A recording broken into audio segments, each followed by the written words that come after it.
दोस्तों हमारा रिलेशनशिप बहुत अच्छा चलता रहता है, लेकिन देखते ही देखते हमारे रिलेशनशिप में एक तीसरा इंसान एंट्री कर जाता है।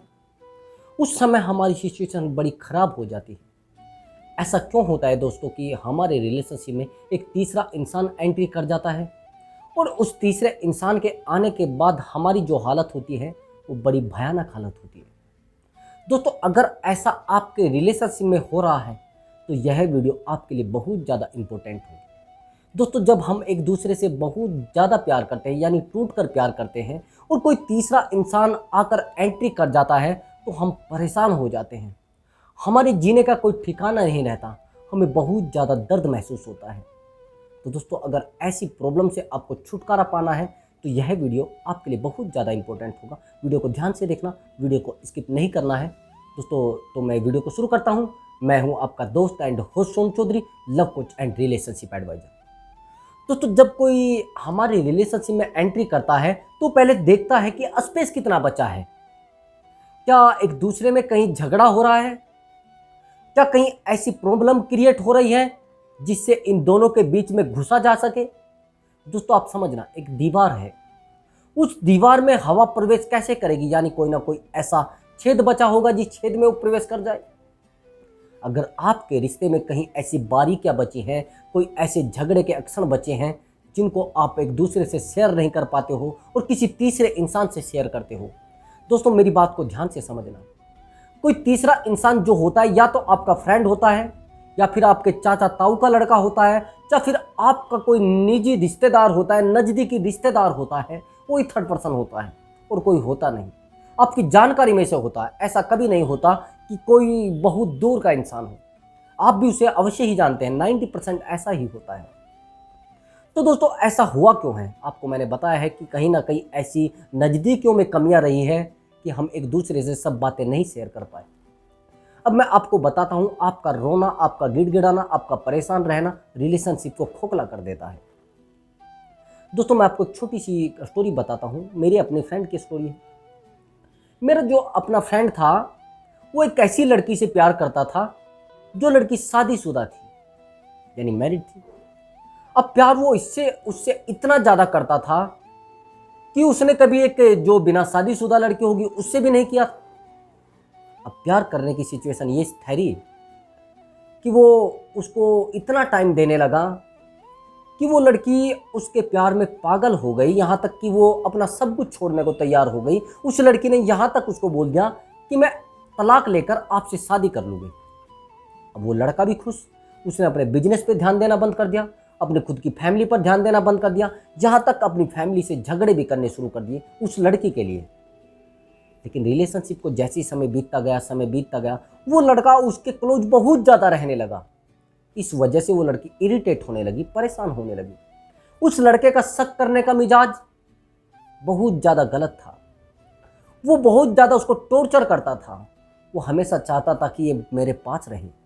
हालांकि वो उसके बराबर की नहीं थी, उसके लेवल की नहीं थी, उसके बावजूद भी वो लड़का उसको बहुत ज़्यादा फॉलो करता था, बहुत ज़्यादा लाइक करता था। ये चीज़ उस लड़की को हजम नहीं होती थी। हालांकि ये उस लड़के का प्यार था। लेकिन आज के समय में पागल लोगों को, पागलपंथी दिखाने वाले लोगों को पसंद नहीं करते लोग। वो समझते हैं कि ये प्यार नहीं है तो नौटंकी कर रहा है, और ये नौटंकी मेरे लाइफ में नहीं है। अच्छा मेरी बात को, छोटी सी बात को ध्यान से समझना। जिस लड़की ने शादी कर रखी है, क्या वहां से उसको सुकून नहीं मिल रहा है? 100% उस लड़की को वहां से सुकून मिल रहा है। वो आपको बोलेगी कि मैं आपके पास सुकून पाने के लिए आई हूं। ये गलत बात है। वो सुकून पाने के लिए नहीं आई है, वो मस्ती करने के लिए आई है। वहां पर उसको मस्ती नहीं मिल रही है, और वही चीज आप कर रहे हो उसके साथ। जहां पर उसका सुकून छीना जा रहा है, जहां पर उसको परेशान किया जा रहा है, जहां पर उसको लग रहा है कि बार बार मुझे टॉर्चर किया जा रहा है, बार बार मुझे बांध कर रखा जा रहा है, वही आप करने लगे हो उसके साथ। अब आप परेशान हो जाओगे। वो लड़का मुझे बताता है कि सर वो 3 साल से किसी और लड़के के रिलेशनशिप में आ चुकी है। ऐसा क्यों हुआ है? अब उस लड़के की प्रॉब्लम समझिए। वो लड़का उसके पीछे बार बार दौड़ता है, बार बार उसको बोलता है कि मैं आपके बिना नहीं रह पाऊंगा, आपके बिना मेरा मन नहीं लगता है, आप कहाँ जा रहे हो, आप कैसे हो। बार बार उसका कॉल मैसेज करना उस लड़की को और इरिटेट कर रहा है। यहाँ तक कि उस लड़के ने क्या किया, जो उसका दूसरा बॉयफ्रेंड था उस लड़के को भी धमका दिया कहीं ना कहीं आपको पता है कनेक्टिविटी ऑलरेडी होती है। उस लड़के ने उस लड़की को ये बात बता दी। उस लड़के ने, जो मेरा फ्रेंड था, उसको ये चीज़ बोली कि आपका मतलब क्या है मेरी लाइफ में इंटरफेयर करने का, और मेरी लाइफ में ऐसे जो मामले हैं इनमें इंटरफेयर करने का आपका मतलब क्या है, आप होते कौन हो, आपसे मेरा लेना देना क्या है, आपकी लाइफ अलग है, मेरी लाइफ अलग है। दोस्तों, अगर ऐसी कंडीशन आप खड़ी कर रहे हैं और आप सोच रहे हो कि आप किसी थर्ड पर्सन को धमकाकर या डराकर, उसको कुछ भी दिखाकर उसको अपने रिलेशनशिप से भगा दोगे, अपने रिश्ते में बहुत ज़्यादा मजबूतियाँ कर दोगे, ये गलत बात है। ये दिमाग से आप निकाल देना, ऐसा नहीं हुआ करता जो आप सोच रहे हैं। दोस्तों, अगर ऐसी सिचुएशन आपके साथ आ रही है और आपके रिलेशनशिप में थर्ड पर्सन एंट्री कर चुका है और वो इस प्रकार का बिहेवियर आपके साथ कर रहा है, तो ध्यान से देखते रहना, मैं आपको सब सॉल्यूशन बताऊंगा। उसके बाद होता क्या है कि वो लड़की उस लड़के को धमकाती है, फ़ोन कॉल करती है, उसको बोलती है कि आज के बाद आप मेरे पास नहीं आओगे, और आप कौन होते हो मेरी लाइफ में इंटरफेयर करने वाले, आपसे मुझे कोई लेना देना नहीं है। बात यहाँ पर ख़त्म हो जाती है। लेकिन उस लड़के का उसके पीछे भागना, उसके पीछा करना, उसको फ़ोन कॉल करना, उसको मैसेज करना बिल्कुल नहीं रुकता। अब थोड़े दिन बाद वो शांत होकर बैठ जाता है, मुझसे बोलता है कि सर ऐसा हो रहा है यार, और मैं क्या करूँ। मैंने कहा आप शांत बैठ जाइए। अब आप समझना, जो सिचुएशन इस लड़के के साथ खड़ी हुई थी वही सिचुएशन उस लड़के के साथ खड़ी हो जाती है। कुछ समय के बाद ये लड़का अपने बिजनेस पर ध्यान देना शुरू कर देता है, वो लड़की उस लड़के के ऊपर ध्यान देना शुरू कर देते हैं। वो लड़का भी यही सिचुएशन खड़ी करता है, वो भी उसके लिए साइको बन जाता है।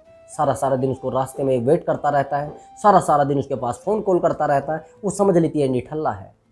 थोड़े दिन के बाद जब इस लड़के ने उसको फ़ोन कॉल करना बंद कर दिया, तो उस लड़की के दिमाग में आता है कि जो लड़का मेरे लिए रात दिन मरता था, रात दिन तड़पता था, रात दिन मुझे फ़ोन कॉल करता था, आज कैसे सुकून से रह रहा है। दोस्तों, मेरी बात को ध्यान से समझें। जब आपकी लाइफ की ज़रूरतें, आपकी खुद की ज़रूरतें जब दूसरा इंसान पूरी करने लगे, तो वहां पर याद आने का तो कोई मतलब ही नहीं बैठता। याद आने का मतलब कहां बैठता है? जब आप अकेले होते हो, जब आप अपने आप को अकेलेपन में रखते हो, तो आपको दूसरों की याद आती है। 100% अपनों की याद आती है, मैं तो ये कहूँगा। और जब अपनों की याद आती है तो हम एक दर्द से गुजरते हैं, एक गहराई से गुजरते हैं, जहाँ पर हमारा प्रेम महसूस हमें होता है। लेकिन दोस्तों, हमारे प्रेम का महसूस होना इतने मायने नहीं रखता जितना दर्द हमें वो चीज़ देकर जाती है जब हमारा पार्टनर हमें छोड़कर किसी थर्ड पर्सन के साथ रिलेशनशिप में चला जाता है। तो वहाँ पर एक असहनीय दर्द होता है। मानते हैं हमें कोई छोड़कर चला जाए, वो दर्द इतना गहरा नहीं होता, लेकिन हमारे ही सामने हमारा पार्टनर किसी थर्ड पर्सन के साथ रंगरलिया मना रहा हो, हमारे किसी ऐसे रिलेशनशिप वाले से, यानी रिलेशन वाले से रिश्ता रख ले, वो आपको एक गहराई का दर्द देता है। तो दोस्तों, आपकी खुशियां आपके दर्द से बेहतर होती हैं। अगर आप रिलेशनशिप में खुश रहोगे और अपने आप को एंजॉयमेंट में रखोगे, तो आपका रिलेशनशिप कभी भी फीका नहीं पड़ेगा और आपका रिश्ता कभी भी नहीं टूटेगा। लेकिन आपकी गलतियां आपको हमेशा के लिए पीछे लेकर जाती हैं, क्योंकि आप हमेशा उस दर्द में रहते हैं जो आपको मिला हुआ है। चलिए मान लीजिए आप उसमें दर्द में रहना शुरू कर दो। अगर आपका रिलेशनशिप टूटा है, वो तो टूट गया है ऑलरेडी। आपका दूसरा रिलेशनशिप भी कभी नहीं बन पाएगा, आपके साथ कोई रिलेशनशिप में आना पसंद नहीं करेगा। मैं दावे के साथ इस बात को कह रहा हूं दोस्तों। आपके साथ दूसरा पार्टनर रिलेशनशिप में आना कैसे पसंद करेगा? वो इसलिए पसंद करेगा क्योंकि आपके जीवन में खुशियां हैं। लेकिन अगर आपके जीवन में दर्द के सिवा कुछ बचा ही नहीं है, आपके जीवन में ठोकरों के सिवा कुछ बचा ही नहीं है, आपके जीवन में लड़ाई झगड़ों के सिवा कुछ बचा नहीं है, आपका साइको बनना आपके रिलेशनशिप को तोड़ चुका है, और यही चीज़ आप दूसरे को शो कर देते हो। जैसे ही हम लोग दूसरे रिलेशनशिप में आते हैं, तो हम अपनी सारी प्रॉब्लम जो पहले वाली होती है, जो पहले रिलेशनशिप में हमारे साथ बीती होती है, वो पहले इसको बता देते हैं कि ऐसा हुआ है मेरे साथ, मैं ऐसे रहा हूँ पहले, ऐसे मेरे साथ दर्द बीते हैं। अरे यार, अगर आपके साथ ये सब हुआ है तो आप क्यों लोगों को शो करा रहे हो? आपके दर्द से किसी को कुछ हो रहा है क्या? आपके दर्द से किसी को कोई फर्क नहीं पड़ता है। आपकी खुशियों से तो फर्क पड़ेगा, लेकिन आपके दर्द को कोई बांटना नहीं चाहेगा। ये ध्यान रखना मेरी बात को। खुशियां सारी दुनिया बांटने के लिए आ जाएगी, लेकिन आप सोच रहे हो कि आपका पार्टनर या कोई और दूसरा आएगा या कोई और आपसे मिलेगा और आपके दर्द को बांटेगा, आपके आंसू देखेगा, आपके आंसू पहुंचेगा। ऐसा नहीं हुआ करता। आपके आंसू देखेगा तो उनका फायदा उठाएगा, आपके आंसू देखेगा तो उनका फायदा उठाकर आपको ब्लैकमेल करेगा। और ब्लैकमेल जब आप होगे तो आपकी लाइफ बहुत ज़्यादा डिस्ट्रॉय हो जाएगी। दोस्तों ऐसा भी होता है कई बार, तो हम जैसे ही इस रिलेशनशिप से टूटते हैं तो दूसरे रिलेशनशिप में एंट्री कर जाते हैं, और दूसरे रिलेशनशिप में जब हम एंट्री कर जाते हैं लेकिन वो दूसरा पार्टनर उससे भी ज़्यादा भयानक रिश्ते में आ जाता है और हमारे साथ उससे भी ज़्यादा भयानक बिहेवियर करना शुरू कर देता है, और उस समय हम लोग बड़ा परेशान होते हैं। हम सोचते हैं कि यार वो पहले वाला ही रिश्ता सही था। ऐसा होता है ना। तो दोस्तों ऐसी कोई भी गलती मत करना। पहले आपको अपने आप को इमोशनल रूप से मजबूत करना पड़ेगा, इमोशनली आपको स्ट्रोंग बनना पड़ेगा। जब आप इमोशनली स्ट्रोंग बन जाएंगे फिर आपके सामने कोई रोए गिड़गिड़ाए परेशान रहे, आपको उसका कोई फर्क नहीं पड़ेगा। ये आपकी गलतियां होती, आपका बार बार रोना, बार बार गिड़गिड़ाना, बार बार उस पार्टनर के सामने। हाँ, उसके बाद क्या हुआ कि जब वो लड़का 2-3 साल के लिए अलग हो गया तो उसके बाद वो लड़की सोचती है कि ऐसा क्या हुआ है। लड़की क्या को तो मैरिड थी, अब उसने देखा कि यार ये तो अच्छे से एंजॉय कर रहा है, तो उसकी खुशियां देखकर वो लड़की दोबारा उसके पास आ गई, दोबारा उसको बोलने लगी कि आप ऐसा क्यों कर रहे हैं। लेकिन मैंने उस लड़के को बोला था कि वो आए या ना आए आपके ऊपर उसका कोई फर्क नहीं पड़ना चाहिए। आपकी खुशियों को देखकर वो आ रही है, अगर आपके दर्द को देखकर वो आती तो जाहिर सी बात है आप उसके साथ चले जाते। लेकिन आज अगर खुशियों को देखकर आ रही है तो ऐसे इंसान का भरोसा मत करो, वो दगाबाज हो सकता है, कभी भी आपके साथ दगा कर सकता है, कभी भी आपकी लाइफ को डिस्ट्रॉय कर सकता है, कभी भी आपको बिल्कुल कुत्ते की तरह भटका सकता है। दोस्तों तो दोस्तों अगर आपके रिश्तों में ये प्रॉब्लम आ रही है और आपका पार्टनर आपको बार बार इग्नोर कर रहा है, बार बार आपको दर्द दे रहा है और बार बार आपको छोड़कर जाने की धमकी दे रहा है या छोड़कर चला गया है या रिलेशनशिप में थर्ड पर्सन आ गया है, तो ये वीडियो आपके लिए बहुत ज़्यादा इंपॉर्टेंट थी। और अगर आपको इस वीडियो से कोई नॉलेज मिली हो तो वीडियो को लाइक कर दें और चैनल को सब्सक्राइब जरूर कर दें। तो दोस्तों मैं अगली बार एक वीडियो लेकर आऊँगा, वो वीडियो इस प्रकार की होगी कि अगर आपके रिलेशनशिप में किसी भी प्रकार का इंसान एंटर कर जाए, कोई रिश्तेदार किसी प्रकार का, उसको आप कैसे धक्के देकर बाहर निकाल सकते हैं और आपका पार्टनर निकालेगा जिसने उसको प्रवेश किया है। तो मैं अब आपसे अनुमति चाहूँगा, मिलता हूँ अगले वीडियो में। तो नमस्कार दोस्तों।